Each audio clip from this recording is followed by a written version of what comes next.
Lo que nadie te está contando sobre la fórmula presidencial de Ahora Nación, que encabeza Alfonso López Chao, te lo voy a contar ahora mismo y tiene que ver con su VP, la persona que va al cargo de vicepresidente. Luis Alberto Villanueva Carvajal, 66 años, postula a la primera vicepresidencia por el partido Ahora Nación, que como hemos dicho tiene como candidato presidencial a Alfonso López Chao, reciente rector de la Universidad Nacional de Ingeniería. ¿Quién es Luis Villanueva? ¿Quién es realmente? Nos hemos tomado el trabajo de investigar un poco quién es este señor. Entre otras cosas que hemos encontrado, está por ejemplo un video del 2019 que muestra cómo Villanueva, confeso marxista, leninista y maoísta, es decir, acá ya no tenemos que leer entre líneas, deducir, asumir, no. Él es confesamente marxista, leninista y maoísta. Le rinde homenaje a Vladimir Cerrón, hoy prófugo líder de Perú Libre.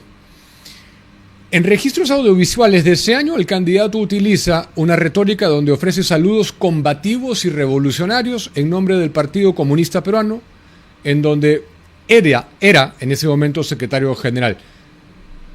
Vamos a escuchar cómo lo presentan. No sabemos si sigue siendo secretario general, pero cuanto menos ha sido secretario general del Partido Comunista, y si es que no lo sigue siendo, hasta hace muy poco lo era. Veamos qué decía.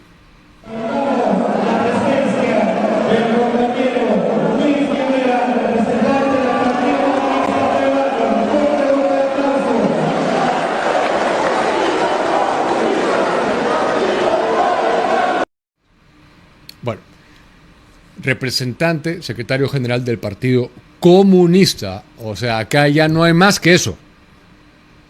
Comunista. Partido Comunista. En el 2022, durante, ese es el encuentro, el 12º Encuentro Internacional de Partidos Comunistas y Obreros realizado en La Habana, Villanueva participa como secretario general del PCP, ¿no? El Partido Comunista Peruano. En su intervención defendió abiertamente la lucha por el socialismo en el siglo XXI, señalando a los Estados Unidos como enemigo principal de la humanidad. Expresó su respaldo a Cuba, Venezuela, Nicaragua y llamó a fortalecer la formación de cuadros marxistas y la articulación de los partidos comunistas a nivel mundial. Tenemos algo de lo que él dijo en una misiva, en una comunicación por escrito, que él afirma, y se las voy a leer. Dice lo siguiente: compañeros y camaradas. Esto ya es el colmo, ¿no? Tener que estar en pleno 2026 hablando de estos temas, que alguien pueda seguir pregonando el comunismo, la ideología del odio, del fracaso, del retroceso, que no hacen falta más que ver dónde se ha aplicado para saber que ha fracasado. Realizamos este importante encuentro en el contexto de cambios profundos por un nuevo orden mundial, por lo que debemos estimular el juicio para señalar al imperialismo de los Estados Unidos como el enemigo principal de la humanidad. Por mi intermedio, nuestro Partido Comunista Peruano propone realizar esfuerzos comunes para abordar la capacitación, formación y desarrollo de los cuadros en base a un programa que aborden temas marxistas generales y análisis de la realidad mundial, latinoamericana y caribeña, que promueva debates y la elaboración de materiales de estudio. Este es un tema que consideramos de mayor importancia, que deberíamos poner en lugar preferente de las agendas de los partidos comunistas. Para concluir, reiteramos nuestra solidaridad con el gobierno y el pueblo cubano, así como Venezuela, Nicaragua y todos los pueblos de Centroamérica y el Caribe. Nos solidarizamos también con todos los procesos de cambio que se están desarrollando. Está mal redactado inclusive, como buen marxista, incompetente a la hora de redactar, ¿no? Que se están desarrollando en América del Sur. La Habana, 27 al 29 de octubre del 2022, firma Luis Villanueva Carvajal, secretario general del Partido Comunista Peruano. Esa es la persona que va. Y con el historial reciente de vacancias, si hubiera si en el hipotético caso, digamos, que ganara López Chao, este podría ser el probable tomador de posta, quien asume el cargo máximo de la nación. Un comunista. Escuchemos qué dice en este encuentro, en donde sale Verónica Mendoza, Mocha García Naranjo al extremo, y que Gregorio Santos está ahí también, Vladimir Cerrón al otro extremo, al lado izquierdo de Verónica Mendoza. Es decir, los zurdos pues ya más recalcitrantes y retrógrados que ha producido el Perú en mucho tiempo, ¿no? La foto de las ideas del fracaso. Veamos qué decía Villanueva en esa intervención, en esa cita.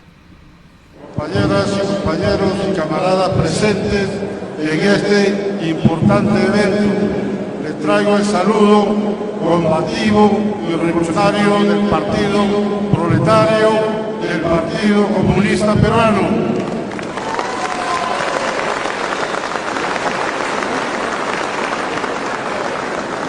Quisiera, en primer lugar, hacer un reconocimiento a todas las organizaciones políticas, sociales y populares y sus dirigentes que se encuentran presentes en este importante evento, pero un especial reconocimiento al camarada y compañero Vladimir Cerrón por haber tomado esa iniciativa de convocar a este gran evento nacional de izquierda.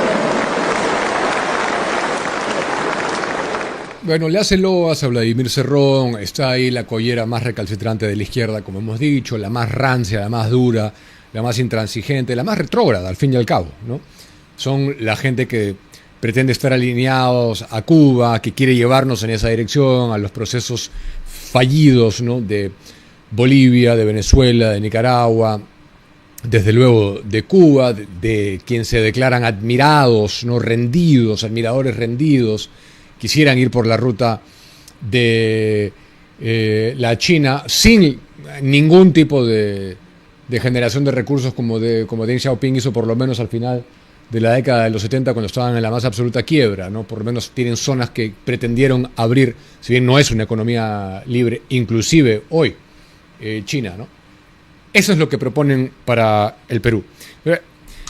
Además de su actividad partidaria, Luis Alberto Villanueva Carvajal tiene una fuerte presencia en el sector sindical como presidente de la CGTP, ¿no? La Confederación Gremial de Trabajadores del Perú. Roja más no poder, ¿no? Una confederación literalmente roja, comunista. Presidente de la CGTP.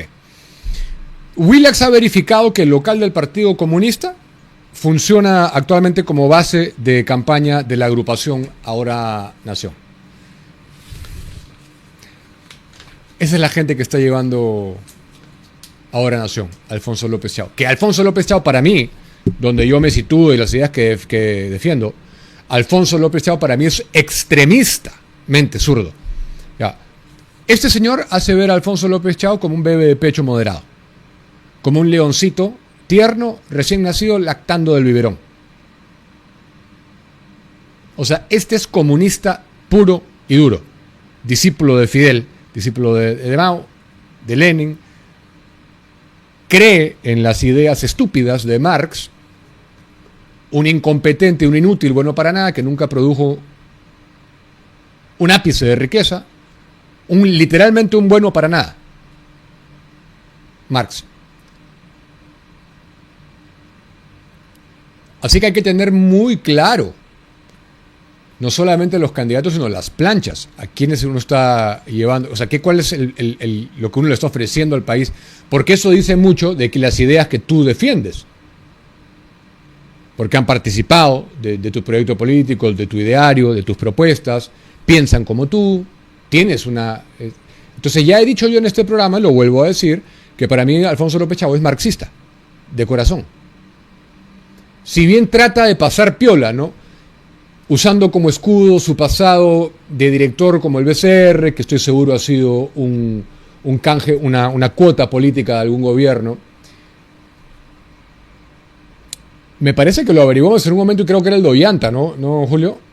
En un momento lo averigüé, no lo voy a asegurar, pero creo que era una cuota de Ollanta como para decir, ¿no? Porque así blanquean a su gente. No, este ha sido director del BCR y no ha hecho ninguna locura, entonces no es zurdo extremo.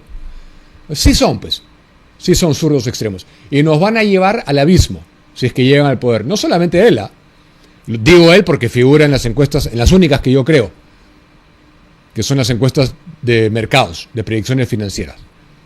¿Por qué?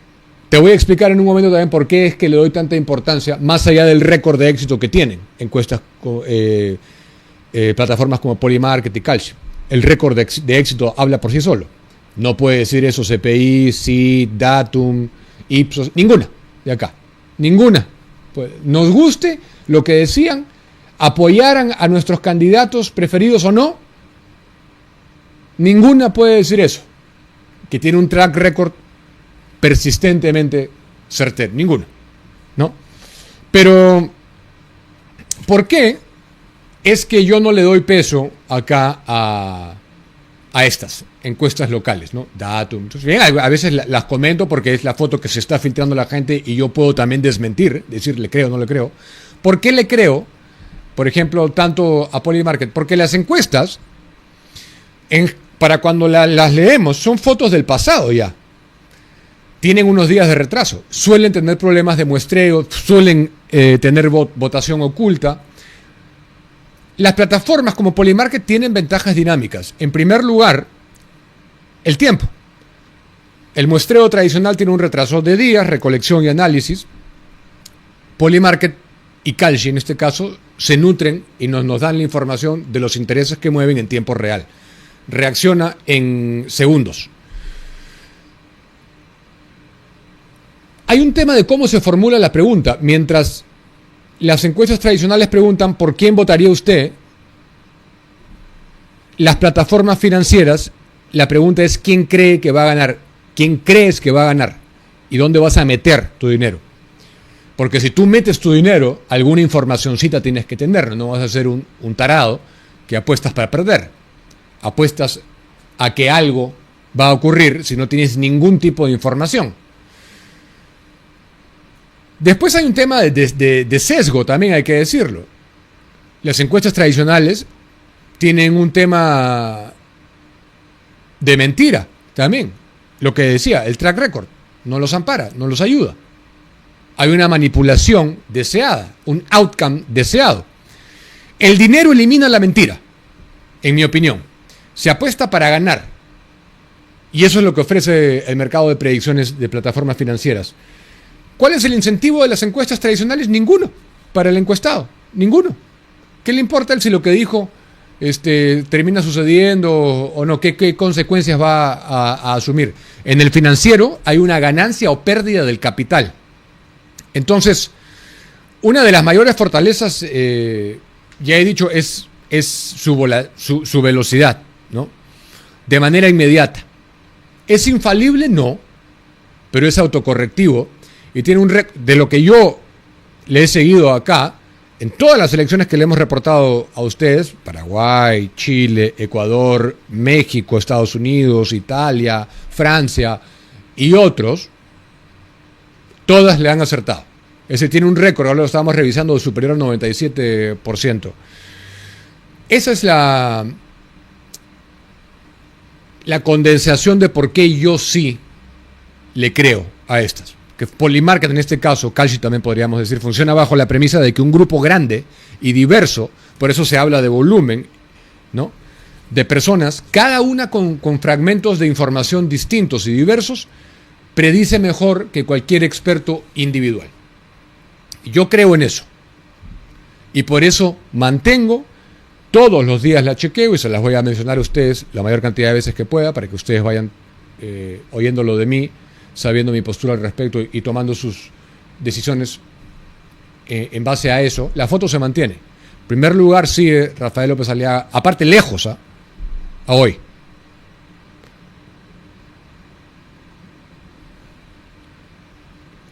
Segundo lugar Alfonso López Chao. Tercer lugar Keiko Fujimori. Esa sigue siendo la foto, no ha variado en las últimas semanas.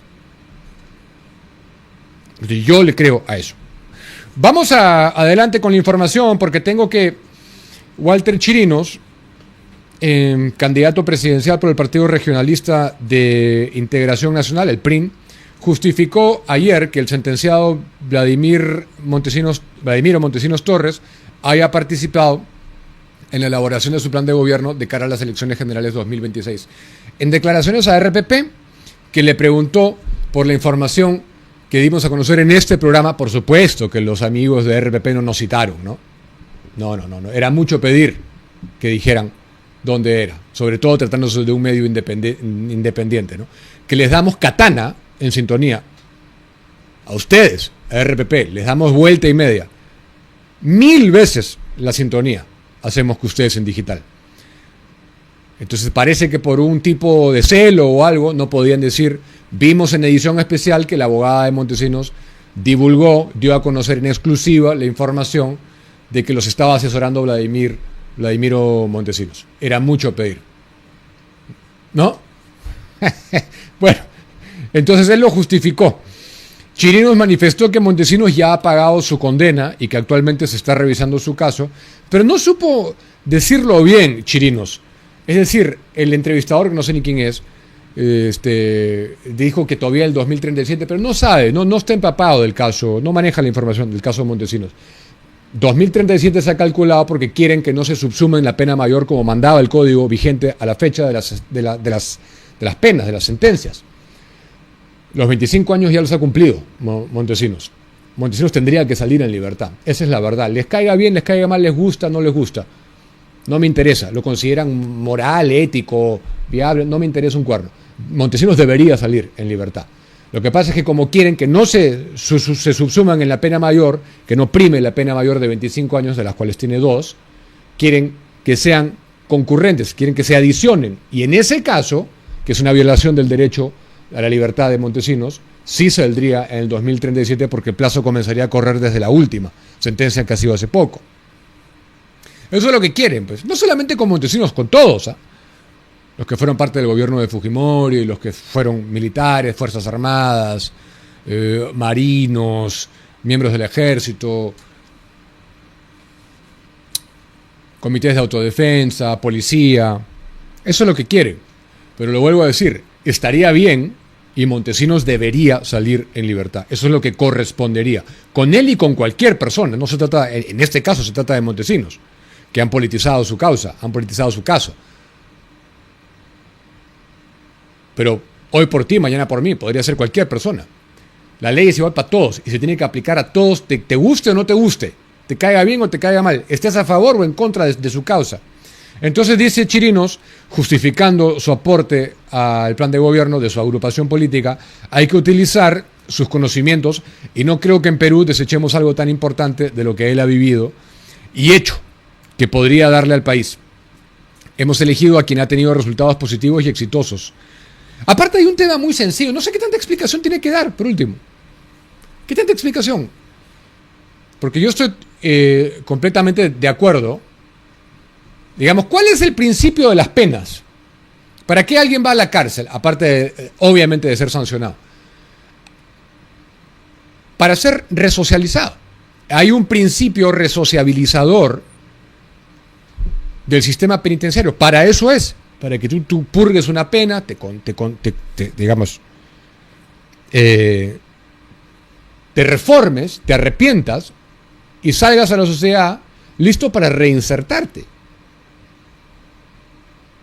Pero como hay un tifullo político y los amigos de RPP no son precisamente muy amigos del gobierno de Alberto Fujimori, ni siquiera son capaces de decir las cosas buenas que hizo, de los cuales hubieron muchísimas cosas buenas del gobierno de Alberto Fujimori.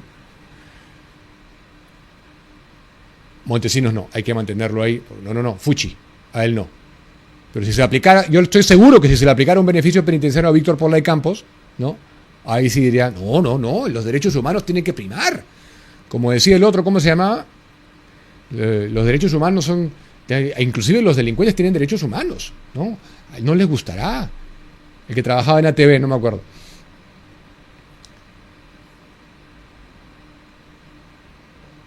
Entonces yo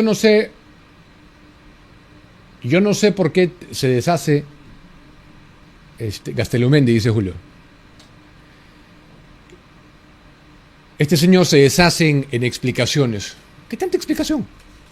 Sí, ya purgó su condena a Montesinos. Es el único que ha pagado. Ha pagado más que varios terrucos que después salieron a darnos cátedra moral de lo que había que hacer. Y se metieron en política y todo. Es el colmo.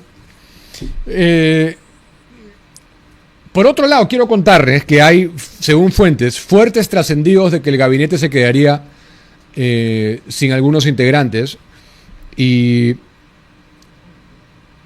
ha trascendido que habría un terremoto, una suerte de terremoto en el gabinete y en Palacio.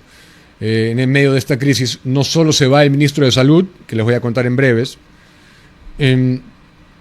sino otros 3 integrantes del gabinete que preside Denise Miralles presentarían sus renuncias, entre ellos el de Interior. Bueno, la presidenta del Consejo de Ministros, Denise Miralles, se ha referido a las versiones. En primera instancia sobre una supuesta renuncia del ministro de Salud, Luis Quirós, y ella ha dicho que no ha recibido una comunicación oficial sobre este tema. Bueno, lo cierto es que Luis Quirós Avilés ya habría presentado su carta de renuncia irrevocable este 10 de marzo del 2026. Bueno, no, me confirman que hace instantes lo ha confirmado ya la Premier, que ha entregado su carta de renuncia poniendo su cargo a disposición, o sea que está confirmada esa información. Renuncia al cargo Luis Quirós, ministro de Salud. Bueno, la Contraloría había advertido graves fallas en los servicios de emergencia de 16 hospitales del Ministerio de Salud. Como recordarán ustedes, Luis Quirós, médico cirujano y docente universitario, fue nombrado ministro de Salud por Gerí, posteriormente ratificado por esta administración Balcázar en febrero del 2026, y la presentación de la renuncia se produce, también hay que decirlo, pocos días antes de que el nuevo gabinete acuda al Congreso de la República la próxima semana, miércoles, a solicitar el voto de confianza al gabinete.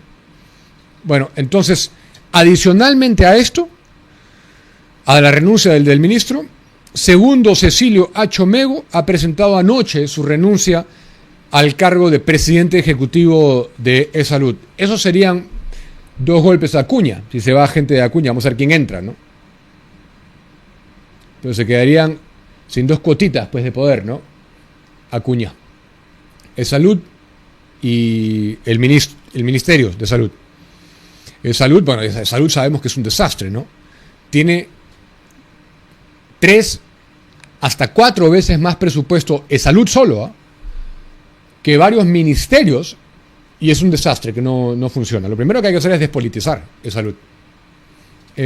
Su salida se da en medio de intensas críticas por la gestión de esta institución, que administra los seguros de salud de millones de peruanos y ha sufrido denuncias públicas muy serias por falta de atención oportuna a los asegurados, largas colas para citas médicas, deudas que comprometen la eficiencia del sistema, carencia de solvencia de medicamentos, de camas, de atención hospitalaria, entre otras cosas, ¿no? Crisis. Acho Mego había sido designado como presidente de Salud en marzo del año pasado. Venía del cargo de director del Hospital Nacional Cayetano Heredia. Y durante su gestión, además de las críticas por atención deficiente y las cosas que les estoy diciendo, ha sido objeto de denuncias de sindicatos por designaciones polémicas y huelgas de trabajadores que exigían mejoras en condiciones laborales y gestión institucional.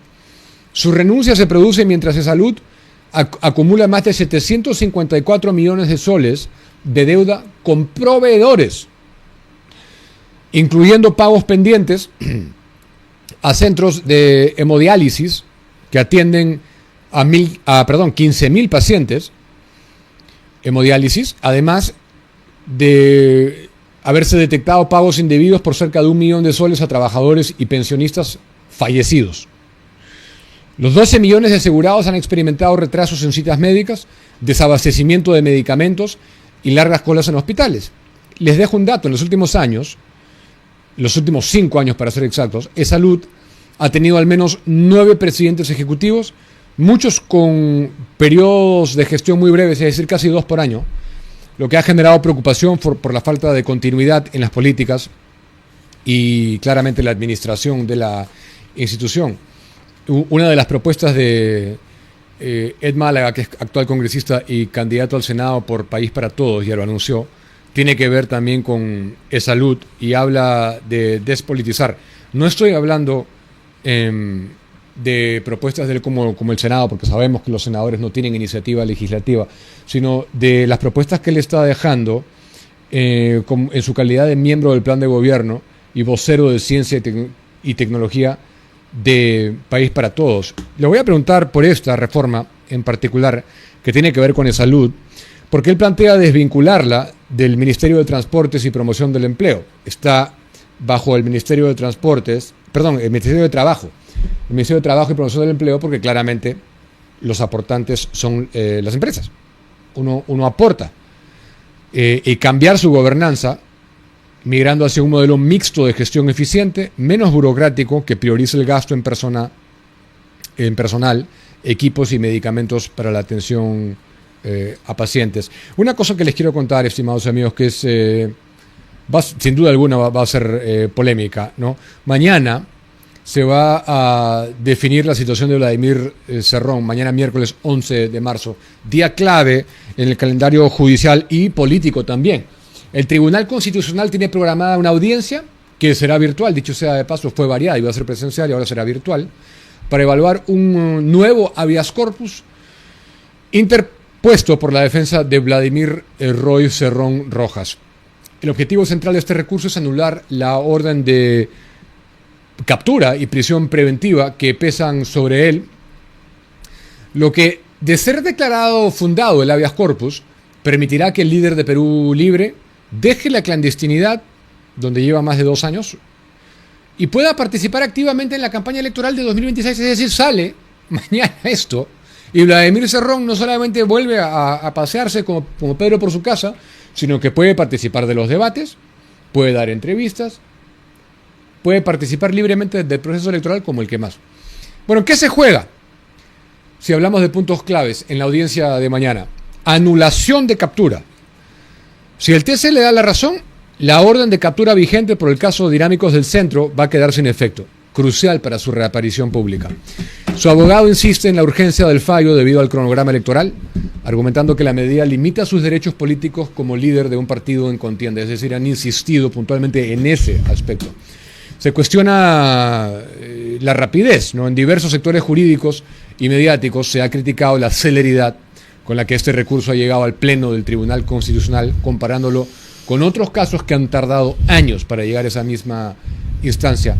Quiero terminar citando algunos antecedentes que podrían inclinar la balanza, ¿no? El caso Aeródromo Huanca, diciembre del 2024, el TC anuló parcialmente su sentencia por colusión, ordenando se revise el extremo de la prescripción, y el caso La Oroya de marzo del 2025, el tribunal también declaró nula su condena por negociación incompatible. Entonces, según las fuentes que hemos consultado, hay 4 votos que inclinarían la balanza en favor de concederle ese habeas corpus a Vladimir Cerrón. Entonces la campaña podría cambiar bien rápido, de salir airoso mañana en esa audiencia. 7:26 en el Perú.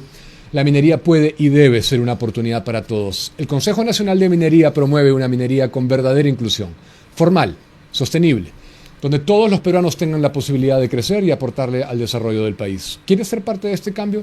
Escribe a incorporaciones@conademi.pe. Conademi, construyendo juntos una minería para todos los peruanos. Bien, amigos, según lo anunciado, le doy la bienvenida a Ed Málaga, candidato al Senado por País para Todos. Bienvenido. Diego, buenas noches. Gracias por la invitación nuevamente y por tomarte el tiempo de ver ideas y propuestas, que es lo que nos importa a todos. Sí. Bueno, primero lo anunciaste finalmente, claro, la agrupación País para Todos. Así es.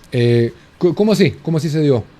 Lo de País para Todos, en particular. Bueno, yo tenía dudas todavía de si postular en realidad, porque es un ambiente muy complicado la política, pero hay cosas que seguir haciendo, yo creo que hay tareas que seguir cumpliendo.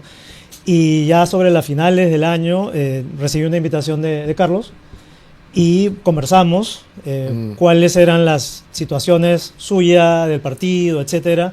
Y a mí, digamos, lo que más me importó, Diego, era saber si tienes espacio para tener independencia. no estar en un partido o una bancada que está sujeta a los caprichos de una lideresa o de un líder exactamente, sino que tenga cierto margen dentro de la disciplina para poder discrepar y proponer cosas individualmente. Me dio su palabra, aclaramos, me aclaró las dudas que yo tenía sobre el pasado del líder, País para Todos, etcétera, y otras cosas, y finalmente la idea también era de que yo sea miembro del equipo de plan de gobierno, porque las cosas que yo quiero cambiar o aportarle al país se ven mucho más del lado del Ejecutivo que del lado del Parlamento. Entonces, si bien hay una candidatura al Senado, soy ahora también miembro del equipo del plan de gobierno, donde aporto estas cosas que estás viendo en ese documento. Miembro del plan de gobierno y vocero de ciencia y tecnología. Así es. Ok. Bueno, lo primero que quiero hacer es resaltar la seriedad. Hemos leído el QR. Yo no sé si lo quieres de repente mostrar o no.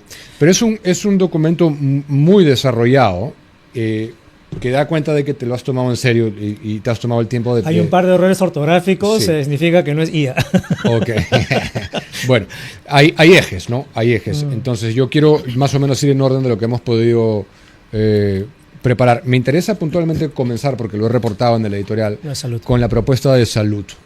¿Qué nos comentas al respecto? Mira, yo creo que hay dos cosas potentes de interés para la ciudadanía porque se ve reflejado en su vida diaria. Uno es salud y otro es SUNEDU.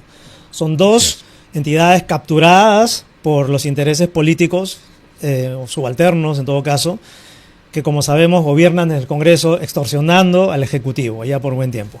En el caso de salud, la propuesta concreta se llama despolitizar salud, para empezar. ¿Qué significa esto? Que, bueno, como sabemos, está escrita en el Ministerio de Trabajo, cada vez que entra un nuevo ministro pone a su presidente de salud a dedo, ¿no es cierto? Y esta persona pues copa de salud y mantiene inflando esa planilla para que sirva a otros intereses. Lo que proponemos concretamente es desvincularlo, por ley, del Ministerio de Trabajo para que sea autónoma. De esa manera, pues además generar o diseñar un nuevo modelo de directorio que es independiente, que se llama por concurso público y meritocracia, y que designa al presidente en un periodo de tiempo desfasado de la elección del presidente de la República y sus ministros, de manera que no haya coincidencia con que entre un nuevo gobierno y cambie la tendencia de salud. Eso es el cambio de gobernanza. Con el cambio de gobernanza puedes además promover un cambio de modelo de gestión. Y acá lo que estamos proponiendo como segundo paso es transformarlo en una alianza público-privada, de manera que se lo quitamos a APP y lo convertimos en una APP, ¿entiendes? Claro. Y eso permitiría, por supuesto, resolver o aliviar el tema logístico, el tema de infraestructura, de abastecimiento de medicamentos, etcétera. Todo lo que funciona mal porque lo hace el Estado. Y en tercer lugar, la parte financiera. 17.400 millones de soles, que es increíble la cantidad de plata. O sea, sí, deben plata todavía, pero es una burrada de plata. Ese dinero está mal utilizado, Diego. ¿Por qué? Porque se han inflado las planillas, tiene que recortarse, tiene que desgrasarse de salud.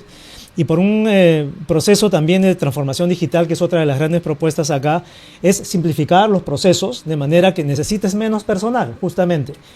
Ese gasto que excede el 50% en planillas, que se va mayoritariamente a administrativos, debe ser utilizado para especialistas, que es lo que más falta. Es una cosa muy lógica. Tú vas a los hospitales y lo que falta son especialistas. Entonces, que ese gasto se redirija justamente a las cosas que están faltando, que es mantenimiento de equipos, compra de equipos, medicamentos y especialistas. Eso es en resumen la propuesta para salud. Es quitársela al poder político y hacerla autónoma para que sea más eficiente. Pero el punto de APP quiero que quede claro. Entonces, que todo es salud pase a ser una APP. Sí, no solamente los dos hospitales, no solamente la torre esta que se dice que va a ser ahora una APP, sino que toda la institución sea una alianza público-privada para que sea manejada. El gerente, los administrativos serían privados. Exacto, prolijamente. Y el Estado paga nada más. El Estado paga nada más. Los presupuestos serían mucho más eficientes, ¿no? Los porcentajes de cuánto es privado, cuánto es público se pueden discutir, obviamente, pero la gestión tiene que cambiar en esa dirección. Sí, SUNEDU, ¿que falta algo de agregar de salud? ¿O? De salud, no, eso es lo básico. De salud. SUNEDU, ¿qué haría? Ya, SUNEDU, la derecha creo que cometió un error. Por quitársela a los caviares, se la regalaron a los mercas, a los dueños de universidades. Entonces ahora los dueños de universidades deciden qué universidad se licencia, cuál no se licencia, a quién le dan el título. Si tienes un grado de un país extranjero te cobran ahora más de un sueldo mínimo por cada grado. ¿Por validarlo? Ajá. Eso es increíble, ha pasado de 3.000 a 1.100 y algo soles.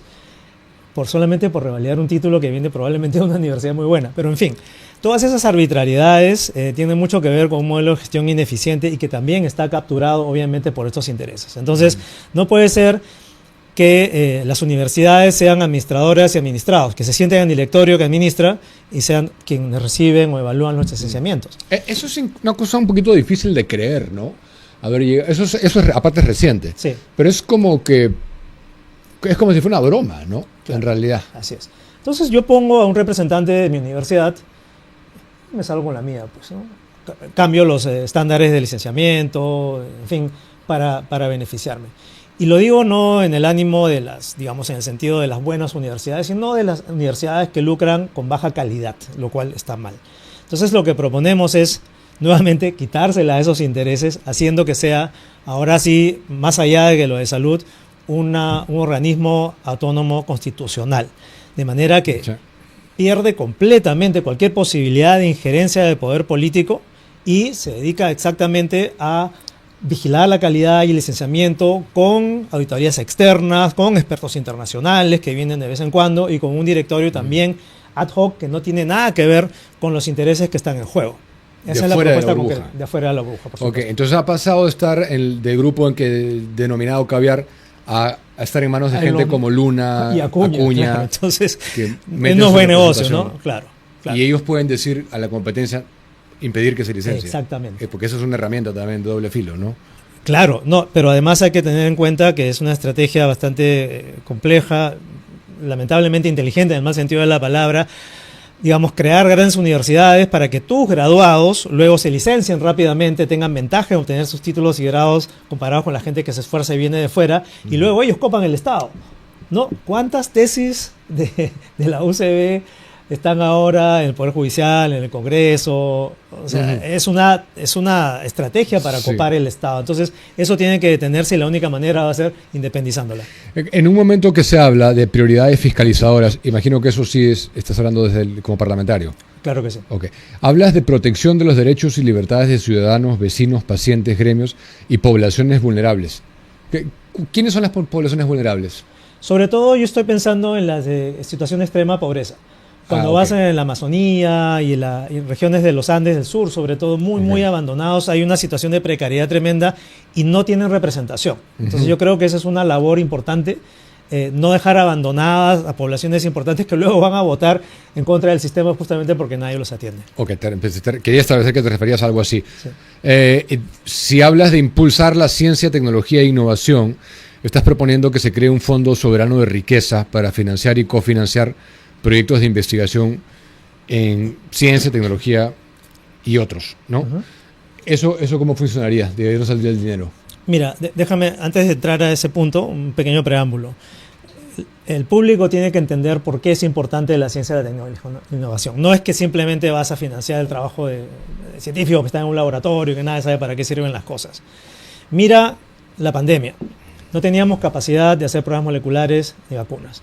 Mira la crisis de fertilizantes tras la guerra en Ucrania. Sí. No teníamos plantas de fertilizantes, se prometió por tantos años la planta de fertilizantes. Ahora crisis energética. No hemos invertido en nuevas energías, en electrificar el transporte, etc. Todo eso es ciencia, tecnología e innovación. Entonces que se entienda que no solamente son científicos de bata, sino que si sabes llevar el proceso hasta la innovación que resulta en un producto comercial o un producto social, tú puedes resolver autónomamente por lo menos ciertos problemas urgentes que se dan cada cierto tiempo, desastres naturales y otras cosas. Entonces, esa es la razón por la que nos interesa reforzar, uno, la gobernanza del Sistema Nacional de Ciencia, Tecnología e Innovación, y dos, el financiamiento. Entonces, las propuestas 1 y 2 que están en ese documento van juntas. Se crea la Agencia Nacional de Conocimiento, que agrupa al actual CONCITEC, a la SGTD, la Secretaría de Gobierno de Transformación Digital, fundamental para la modernización del Estado, a CEPLAN, que es el Centro de Planeamiento Estratégico, y el INEI, que tiene toda la data estadística del Perú. Juntas a todos esos y vas a tener dos cosas, digo. Vas a tener, por un lado, a una entidad que va a manejar un fondo enorme, que ya te voy a explicar qué fondo es, para justamente impulsar tanto la infraestructura, los laboratorios, el talento humano, las becas, la repatriación, mil cosas, en el ámbito público, pero en el privado también hacer un co-funding, ¿no?, de venture capitals para que más empresas, tanto peruanas como extranjeras, se asienten en el Perú y desarrollen proyectos en sectores estratégicos como seguridad ciudadana, por ejemplo, drones, satélites, este tipo de tecnologías, IA, biotecnología, salud, etcétera. Muy bien. Y la otra gran función de esta Agencia Nacional del Conocimiento es darle un cerebro al gobierno. El gobierno es un ejecutivo, es puro músculo, pero no tiene cerebro. Siempre se basa más o menos en las decisiones mal que bien informadas de un gobernante o de sus ministros que no son necesariamente los expertos. Si tuvieras un cerebro ahí arriba, junto a la presidencia, que es un órgano autónomo constitucional, esta agencia, vas a tener todos los lineamientos y las tendencias sobre hacia dónde debes gobernar. Por ejemplo, tema energético, tema de transportes, temas de salud, temas de agricultura. ¿Hacia dónde va el mundo normativamente, financieramente, tecnológicamente?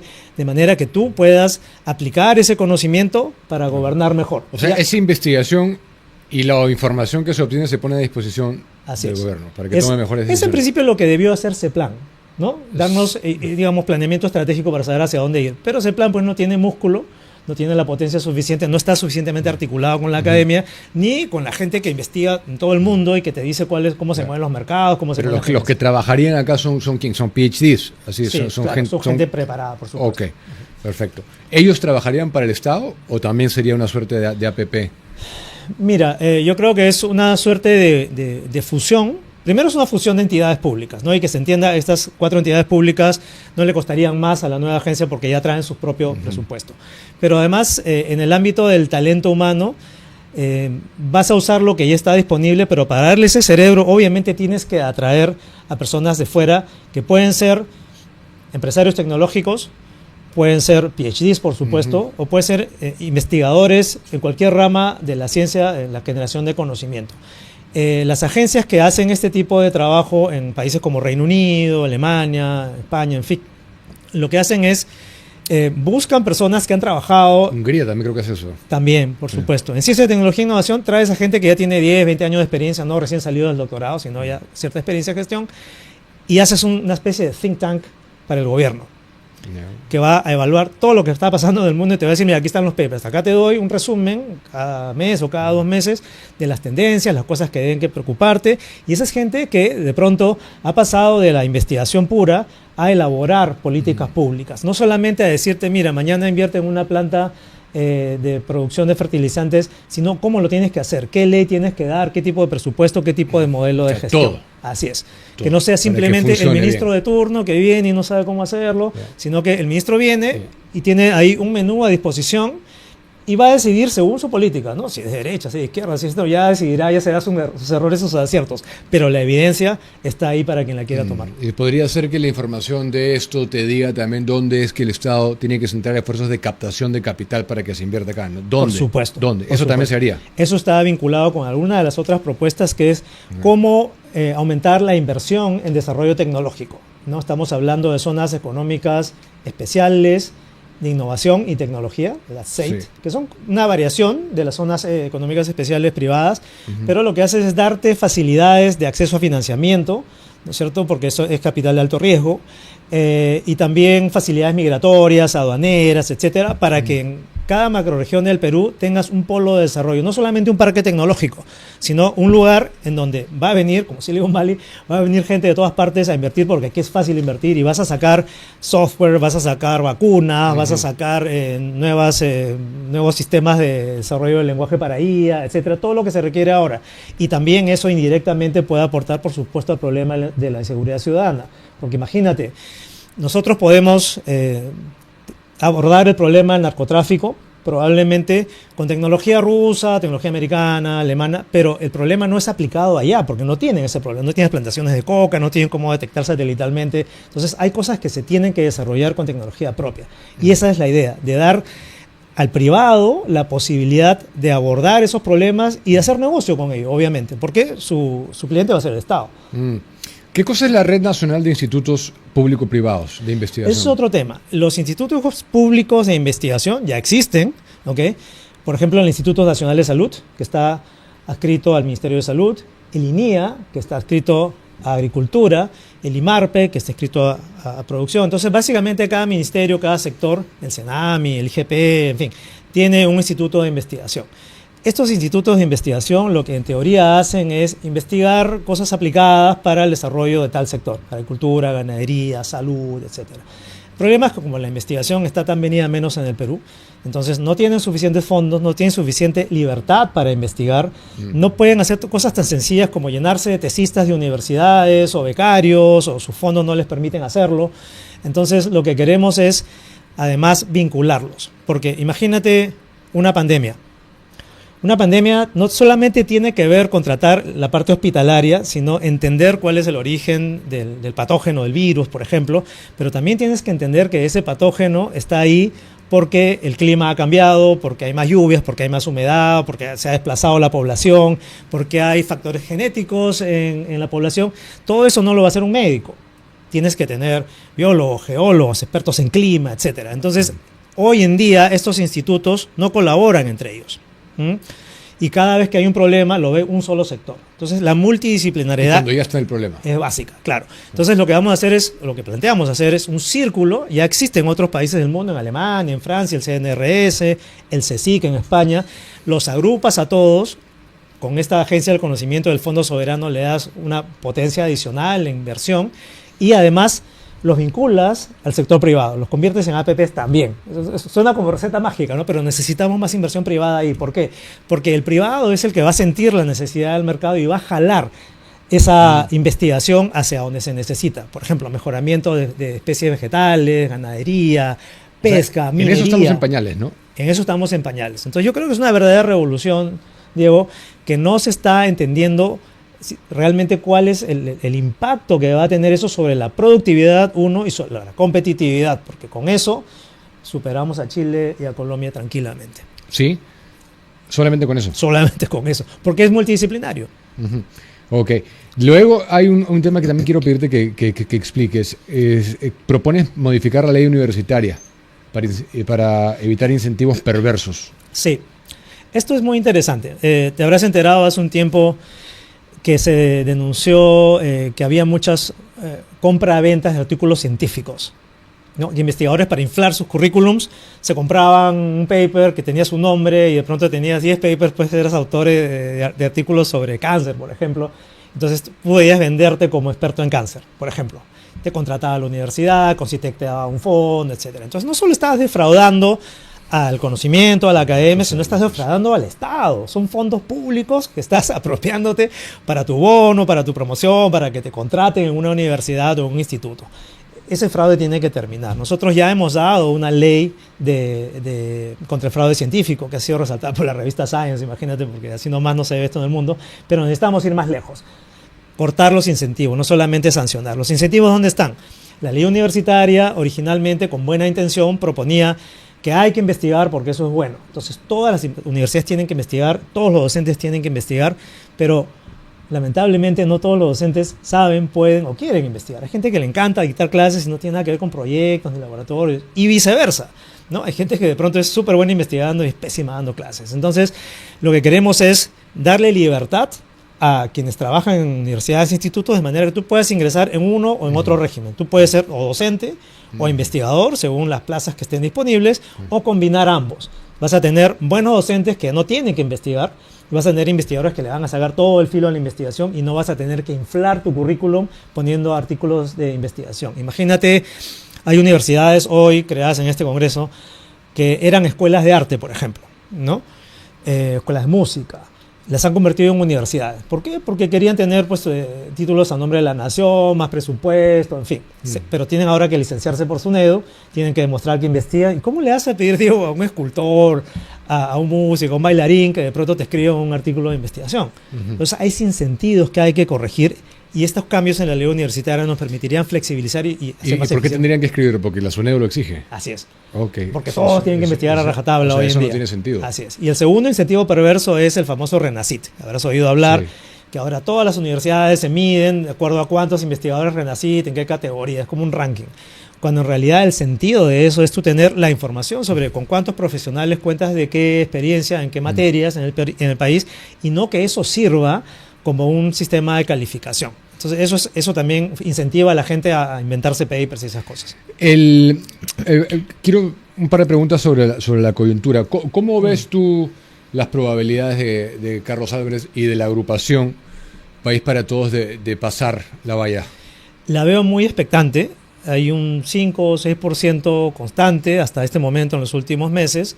Y bueno, en este último trecho es donde se va a ver cuál es el techo realmente de crecimiento. Porque lo que hay que destacar, creo, de Carlos Álvarez es que más que como outsider, creo que como independiente, no tiene muy poco antivoto. ¿Okay? Tiene un poco antivoto, entonces tiene mucho techo para crecer. Y a diferencia de muchos candidatos, es conocido en cualquier lugar, Diego. Entonces eso obviamente ayuda mucho, ¿no? Estamos viendo, claro, la evolución de alguien que detesta la política y de pronto está metiéndose en política. Entonces yo creo que eso explica también un poco las veleidades, las expresiones, ¿no? Las cosas que se le critican. Pero ¿a ti te parece razonable que nos haya vetado a nosotros por haberle preguntado sobre su opción sexual? No, yo no estoy de acuerdo, pero eso es una decisión suya. Pero te digo, o sea, personalmente yo no lo habría hecho así. Me parece que es parte de este proceso de entrar con poca experiencia en política y quizás no saber manejar ciertos temas. Es un aprendizaje que yo le quiero dar el beneficio de la duda, que puede él llegar a manejar las cosas de una mejor manera. Yo mismo, antes de ser político, uno entra en política y dice, no, pero ¿por qué la política me va a cambiar? ¿No? ¿Por qué yo voy a dejar de hacer esto, ver a tal persona, hacer tal cosa de tal manera? Y después te das cuenta que la política exige ciertos cambios y ciertas etiquetas que no estás acostumbrado. Yo creo que Carlos está pasando por eso, como te digo. Yo entiendo, yo también estoy en desacuerdo con ciertas cosas, pero me parece que hay que dar un margen para verificar si estas cosas van evolucionando. De no ganar Carlos Álvarez, de no pasar la valla electoral del movimiento, ¿pondrías a disposición del ganador estas ideas? Ese plan es público. Gracias, Diego, por la pregunta. Es algo que también hice el 2021. Acá hay ideas que creo que pueden reformar y sobre todo revolucionar muchos aspectos en las políticas públicas. Está a disposición. Quien gane la presidencia, espero que sea Carlos Álvarez, tiene toda la disposición mía para además convocar a expertos de aquí y de fuera del país para hacer esto realidad. Por supuesto que sí. Lo pondrías claro que sí. Y sería parte además de esa gestión. Ok. Como hago con todos los candidatos, te doy los minutos finales para que te dirijas a la audiencia. Gracias, Diego. Bueno, yo quiero simplemente, en primer lugar, pedirles a todos que voten con mucha conciencia, con mucha información, que no voten emocionalmente, sino objetivamente. Lo segundo es que voten por quien ustedes crean que va a hacer un buen trabajo, no un voto identitario, no un voto del que baila o el que come chicharrón. El Senado, en particular, a donde yo estoy postulando con el número 10 al Senado Nacional, requiere perfiles con trayectoria, con conocimiento, con seriedad y con racionalidad. Y eso es importante porque sin esa independencia de criterio vas a estar siempre sujeto al poder de esas bancadas que obedecen al capricho de uno u otro líder. Eso es importante cortarlo de raíz. Entonces, si queremos desterrar, como es mi opinión, a la izquierda que solamente ha hecho daño y ha hecho todo mal, y al mercantilismo que hoy se reparte en los gabinetes desde el Congreso, tenemos que votar por opciones distintas. Hay varios candidatos, hay que ser muy abiertos en esto. Yo saludo la competencia, que están del lado del centro derecha para la derecha, que son rescatables. Y creo que la competencia es bienvenida siempre y cuando ese sea el espíritu de salir adelante con el país. Así que muchas gracias y ojalá que puedan tomar en cuenta la candidatura de Carlos Álvarez y la mía en particular al Senado Nacional. Muchísimas gracias por estar acá. Gracias, Diego. Málaga con nosotros, 7:50 seguimos. Acá solemos decir las cosas como son, sin vueltas. Cuando se trata de jugar también debería ser así. Por eso quiero recomendarte Olimpo.bet, donde juegas con reglas claras, como debe ser. Además, si te registras ahora, recibes 40 soles sin rollover para que empieces a ganar y cobrar como un rayo. Ya lo sabes, Olimpo.bet. Reglas claras, juego responsable. Seguimos, y ya comentaba lo de Vladimir Cerrón. La verdad que esto puede cambiar bien rapidito, sinceramente. Imagínense mañana. Para comenzar, la audiencia iba a ser presencial, porque mañana se sustenta también y lo va a hacer ad honorem Domingo García Belaúnde con Lucho Pacheco Mandujano y otros dos notables también. Ahorita no recuerdo los nombres. Lucho Pacheco en teoría estará acá mañana después de esa audiencia, donde van a defender la ley de amnistía que ha sido observada y ha subido los peldaños hasta llegar al Tribunal Constitucional. Mañana será una ponencia magistral a favor, claramente, esos magistrados, de defender con la concesión de amnistía para quienes pacificaron el país. Son las 7:52. Mantén tu negocio siempre listo con agua Iglú. La hidratación que acompaña cada jornada de trabajo. Elige la presentación que mejor se adapte a tu equipo. Botellas, cajas o bidones, ideales para almacenes, oficinas, fábricas, restaurantes y todo tipo de negocios. Realiza tu pedido de manera rápida al 998-197-138. Y si necesitas hielo, recuerda que los encuentras en Tambo y Oxxo. Conoce más en sus redes sociales. Iglú, refresca tu vida. Bienvenida a Por un Mundo Menos Progre, Jessica Curto. Gracias por sacar tu membresía en vivo. Para mi segunda entrevista de hoy está con nosotros Javier Cipriani, el ex candidato a diputado por Renovación Popular. Bienvenido. Buenas noches, Diego. Un admirador de tu programa. Siempre esa clase. La verdad que es muy importante en el periodismo nacional tener a gente como tú. Y no es un comercial, sino es la verdad. Me ha sorprendido mucho la propuesta de Edward de Málaga. Lo conozco desde jovencito, ¿no? Estudió con una sobrina mía y es sorprendente la propuesta. Ahora, es muy interesante, sí. Es como una especie de introducción para mí, porque en el Perú lo que reclamamos son los servicios básicos. Claro que hay que investigar, claro que hay que potenciar la educación, no tengo la menor duda, pero hay que comentar por lo fundamental. Sí, y a tal efecto, y gracias por tus palabras, se te denomina el hombre del agua. Uno de tus temas, si no es tu tema, ha sido el agua, ¿no? Y has acompañado a López Aliaga en ese recorrido por los cerros poniendo agua en diversos puntos. Partamos por ahí. ¿Qué nos comentas de tu experiencia en ese aspecto? Tengo 70 años. Nunca pensé que a los 65, 64, por ahí, sí hay que aprender todos los días, pero no tan de golpe, tan fuerte.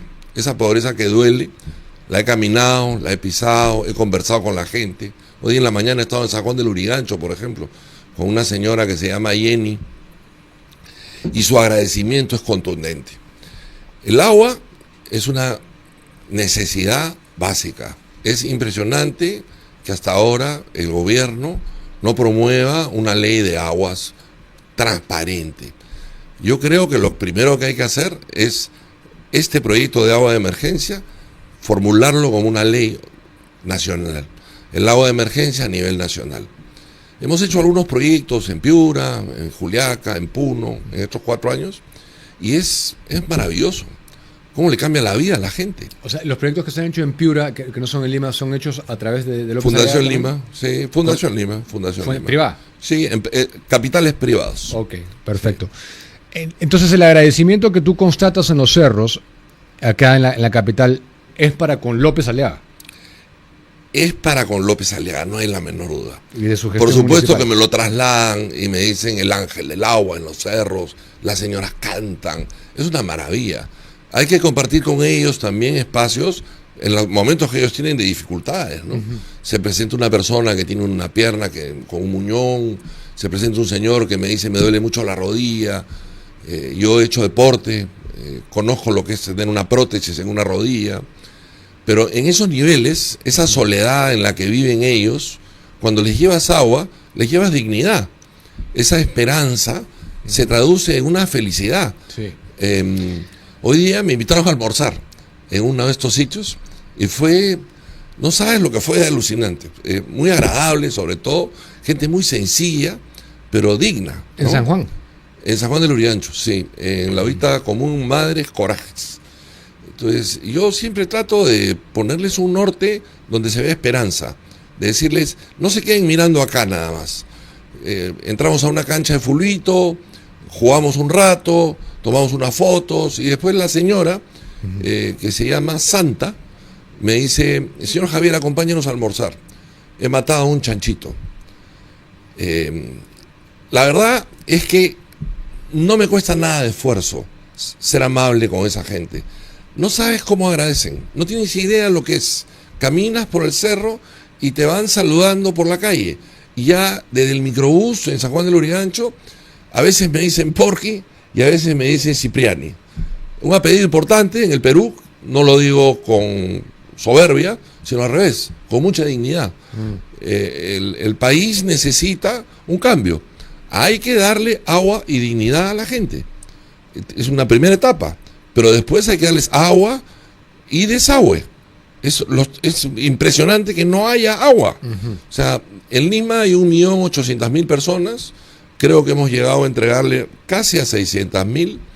El proyecto no termina porque hay un proceso electoral, el proyecto debe terminar a fines del 2026. En ciernes hay 2 pozos, por ejemplo, en Manchay, que deben de estar produciendo en los próximos 30 días. Fue encaminada en la gestión municipal de Rafael. Discúlpame. Fue encaminada en la gestión municipal. Hicimos unas visitas a Madrid y conocí gente en Extremadura, y el gobierno central de Extremadura nos hizo unas donaciones. Ok, entonces eso es lo que permitió. Por supuesto, okay. Por supuesto. Hubo un evento ahí también en un hotel que fue bastante exitoso también. Tuvimos 2 eventos, ¿ah? Sí. Un evento en La Caixa en el 2024 y un evento el año pasado, en 2025, en el Intercontinental. Ese es el que digo yo. Ahora hay un tema que quiero abordar, que a mí me interesa mucho por razones no periodísticas ni objetivas, sino por un tema personal mío.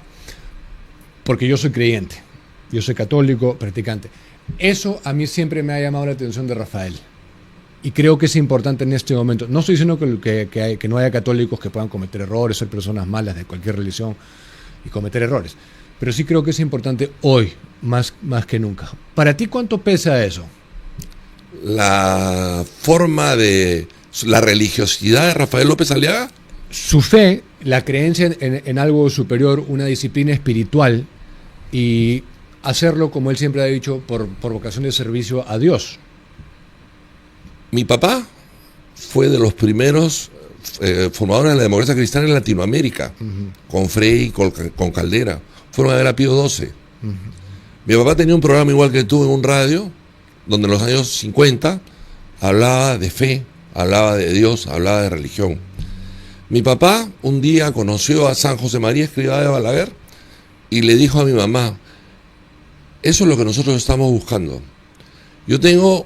Soy el 10º de 11 hermanos, tengo una formación bastante cercana a la de Rafael.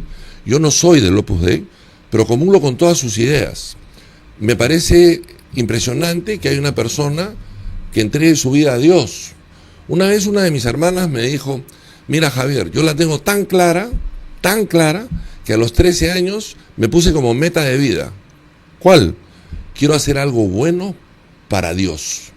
¿Quién dijo eso? Una de mis hermanas. Ay. Tengo 8 hermanas, somos 11. Entonces, a mí no me choca la vida de Rafael. Tengo un hermano cardenal, tengo 6 hermanas numerarias del Opus Dei, mis hijas han estudiado en un colegio del Opus Dei. Es decir, yo conozco a todos los papas. ¿Por qué? No sé, creo que mi padre siempre nos dijo: antes que Mickey Mouse, Roma. Yo a los 16 años estuve en Roma, he tenido una formación muy cercana al Opus Dei. Entonces, Rafael López Aliaga es mi amigo hace, no sé, yo le llevo 5 años. A ver, yo tenía 27, 28, por ahí. Un día apareció por mi casa a hablar con mi mamá. Lo trajo Juan Luis. Y desde ahí nos hemos hecho patas, no, pero sí, tiene una cabeza privilegiada. Es un privilegio. Yo hace poco, en una entrevista también, con Marta Chávez, le dije: el Perú necesita un ingeniero. Tuvimos un ingeniero exitoso. ¿Por qué no vamos a tener otro ingeniero exitoso? Este compadre, Fujimori, vio el Valle Sagrado. Lo vio. ¿Y qué hizo? Una carretera de 12 kilómetros. ¿Y qué es el Valle Sagrado ahora? Rafael, la cantidad de infraestructura que ha montado en el país, en Lima, es decir, nadie la dice. Pocas personas la dicen. Son kilómetros de kilómetros. Yo he usado el otro día, por casualidad, la Vía Expresa Sur. Sí. Varias veces yo no, pero me iba de Perú 21 a Willax, puede ser, de Willax a Perú 21. Y no sé, el Waze me llevó por ahí 17 minutos, creo. Y después el otro día he ido a visitar a una hermana mía en Chosica, y yo no voy mucho a Chosica.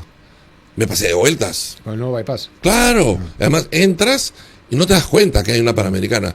Y no sé qué cosa pasa con el tren, hermano. Te lo digo en serio. Yo lo veo en el agua. ¿Te imaginas el agua, el tren, la carretera, las escaleras, hambre cero? Y es solamente en Lima.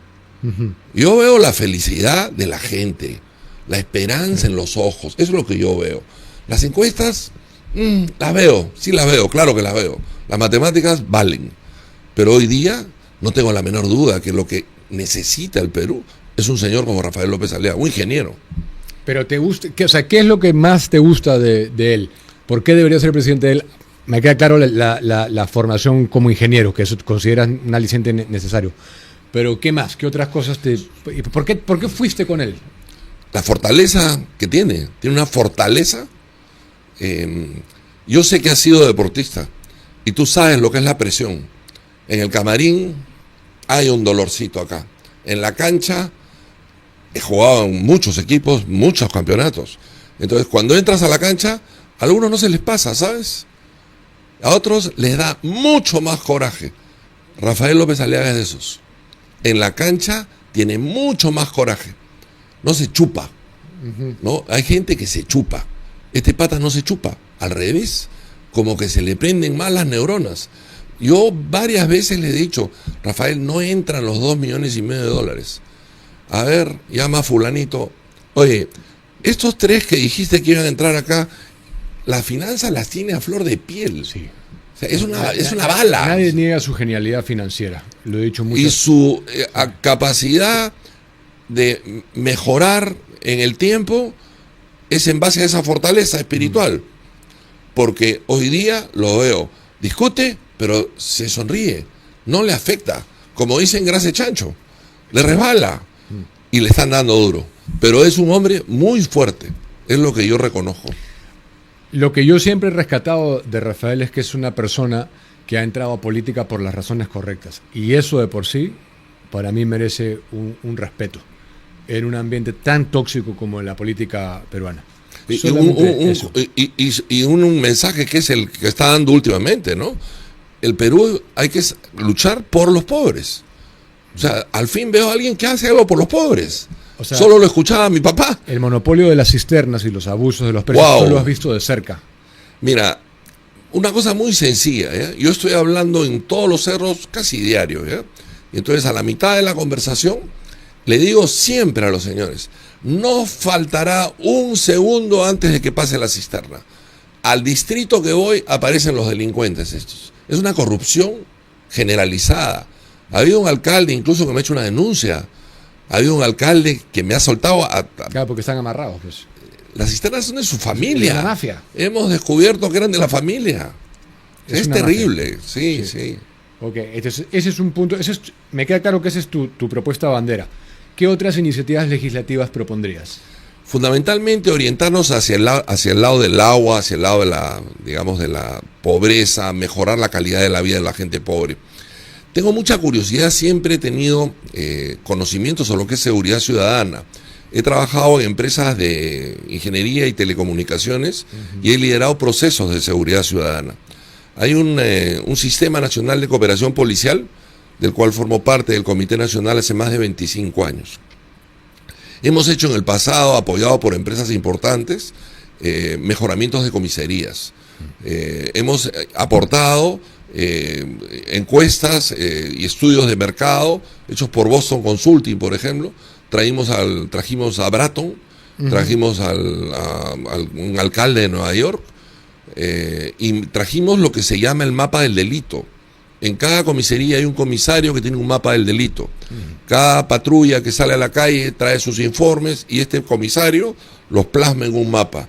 La 7ª región, en el caso de Lima, junta a todos los comisarios, a veces presencialmente, a veces en forma virtual, y hacen el mapa del delito de la ciudad.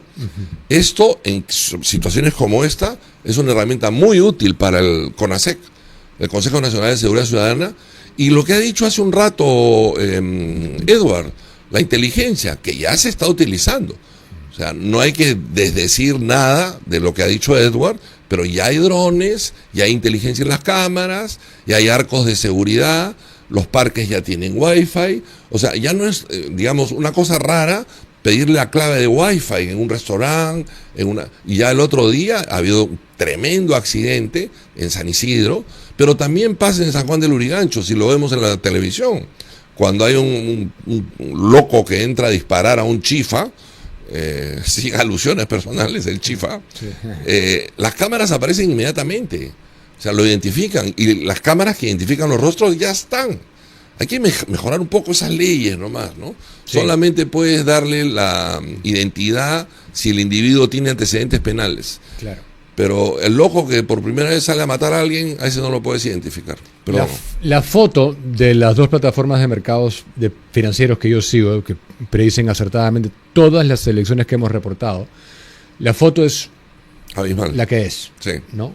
Hay una consolidación de Rafael en el primer lugar con mucha diferencia, luego López Chao y muy cerca Keiko Fujimori.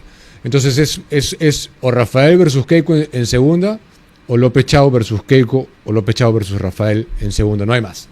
¿Tú cómo la ves? Yo creo que Rafael va a ganar y va a ganar bien. Es lo que yo creo. Ahora, En primera vuelta te refieres que va a ganar con un diferencial importante. no estoy ciego.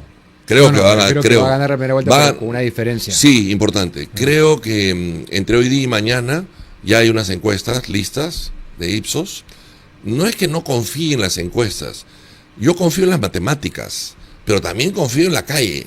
Entonces, cuando yo voy a la calle, siento otra cosa que lo que dicen las encuestas. Yo no confío en las encuestas.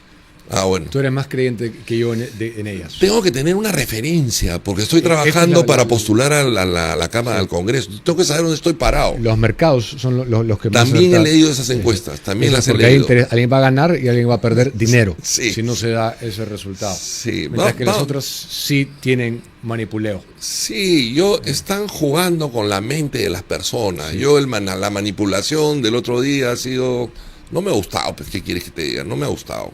Gente que conozco, que hable de esa manera. Inclusive hay razones ideológicas de haberse ido en contra, no de ahora, de hace mucho tiempo, en contra de López Aliaga. Recuerdo claramente cuando condecoró a Monseñor Cipriani en la municipalidad. Desde ese entonces ya había gente que quería pincharle el globo y desinflarle la llanta.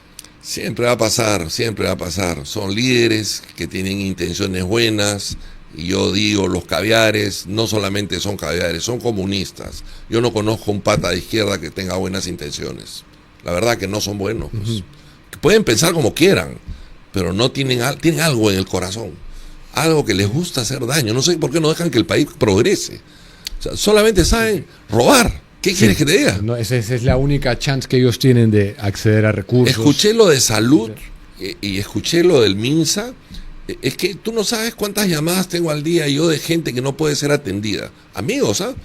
Gente que no tiene un seguro privado, que vive en San Isidro y que no lo pueden atender. ¿Cuándo es tu cita? El 11 de noviembre de 2026. Oye, ¿y qué cosa necesitas? Un trasplante de riñón. No puedes esperar. No es de rodilla, es de riñón. Pero no puedes esperar tanto, ¿no? Entonces, hay cosas, no quiero decir Panadol, no hay medicamentos básicos para defenderte del dolor del cáncer. No hay, es decir, no hay nada. Es raro. 17.400 millones de soles es el presupuesto de salud. Impresionante. Hoy. Impresionante. Es una locura. Además que está abajo el Ministerio del Trabajo también me parece más raro todavía. Sí. Eso me parece increíble. En una hipotética segunda vuelta, Keiko López Chao, ¿tú crees que gana ella? Yo no creo que López Chao esté en la jugada, Diego. No creo. Están tratando de empujarlo. Yo he estado hace poco en Juliaca y en Puno, hace 2 semanas. Hay bastante propaganda, pero sin tanta propaganda, también he estado con mamitas que hablan, no sabes cómo hablan de Rafael. O sea, y yo la encuesta, que no creemos mucho, en el sur es Rafael, no es López Chao. Vamos a ver, ¿no? Pero no me gusta, es un delincuente, o sea, perdón.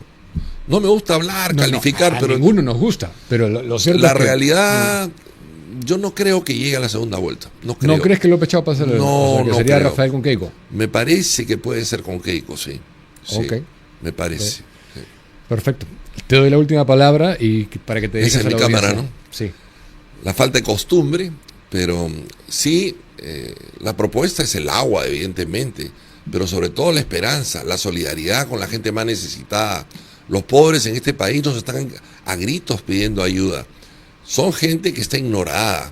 Estos pobres no tienen agua, Estos pobres no tienen las necesidades básicas cubiertas. Cada vez que subo a uno de estos cerros, no hay una posta médica, no hay una comisaría. Solamente aparecen las cisternas a venderles el agua. Creo que ya llegó el momento, ¿no? Rafael López Aliaga tiene una serenidad y una fortaleza. Por supuesto que no estoy hablándole al que no quiere votar por él. Estoy hablándole al que quiere votar por él. No duden, Rafael López Aliaga va a ser el presidente del Perú. Yo soy el 10. Me llamo Javier Cipriani, tengo 70 años y quiero defenderte en la Cámara de Diputados. Muchas gracias, Diego, muy amable. Gracias a ti por venir. Por favor. Y estaremos en contacto. Muchas gracias. 8:12. Seguimos, quedan menciones por hacer. Ok, bueno, decía que mañana vamos a estar pendientes de esta audiencia que puede constituir una suerte... porque el fallo no va a ser solamente jurídico, no va a constituir una suerte de termómetro político de cómo va a llegar Perú Libre a las elecciones de abril. Una liberación de Cerrón va a cambiar por completo el tablero electoral al menos de la izquierda en las próximas semanas. Mañana es ya lo había comentado, no olviden que mañana también es la defensa de la ley de amnistía. Me parece que son 4 destacados ponentes, magistrados, de los cuales 2 son Domingo García Belaúnde, tal vez el constitucionalista más destacado del país. También estará nuestro buen amigo Luis Pacheco Mandujano, que estará en edición especial, en exclusiva, para contarnos cómo fue esta jornada. Ojalá que sea aprobada, desde luego, la ley de amnistía. Estamos totalmente a favor de ella. Y bien, creo que no me olvido de nada. Realmente hay un tema que yo sí quería comentar, ¿no? Que es lo que le pregunté al señor Cipriani hace momentos. Amigos, no solamente estamos en una crisis en el Perú de seguridad, en una crisis política, en una crisis social, en un proceso de recuperación del crecimiento económico, no. Estamos en una crisis moral hace mucho tiempo. Yo sí creo que es importante tener una vida espiritual. Y creo que eso en la política es importante. Me parece que tenemos que recobrar eso. Porque aparte, una persona que acepta que hay algo superior, hay algo por encima de él, de por sí, probablemente sea una persona con un cierto grado de humildad, una buena persona al reconocer su propia limitación, su propio límite, que hay muchas cosas más importantes que uno mismo. Ese enfoque me parece importante si uno entra en política. A las generaciones más jóvenes me parece que es importante recuperar esa tradición. En el caso de los peruanos, ir a misa es importante. Es importante tener un compás moral, una guía, como pueden ser los mandamientos, una guía de cómo vivir nuestras vidas, y no de que, según el relativismo moral, el relativismo conceptual, todo vale y al diablo, y que lo único que importa es cómo te sientes tú al respecto. No es así. A mí me importa eso, me parece que es importante rescatar eso, como me parece importante también rescatar la educación cívica en el Perú. Debería ser parte de la currículum escolar nuevamente. Y me parece que el siguiente gobierno, el gobierno que necesitamos, tiene que avanzar así, de la mano de eso. No solamente políticas públicas, no solamente economía, no solamente crecimientos económicos, TLC, seguridad, que sí, por supuesto que son problemas de los más urgentes. Tiene que tener ese matiz, ese ingrediente. Tiene que ser parte del proyecto político, para mí. Es una apreciación personal. Me despido no sin antes agradecerles y pedirles que dejen su me gusta, dejen su like en el video, compártanlo, suscríbanse al canal. Y ¿me decías algo, Julio?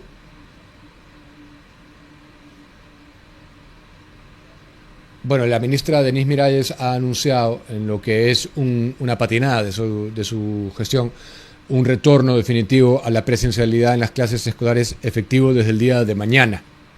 Así que con eso, ahora sí nos despedimos. Muchísimas gracias por estar hasta el día de mañana. No se lo pierdan.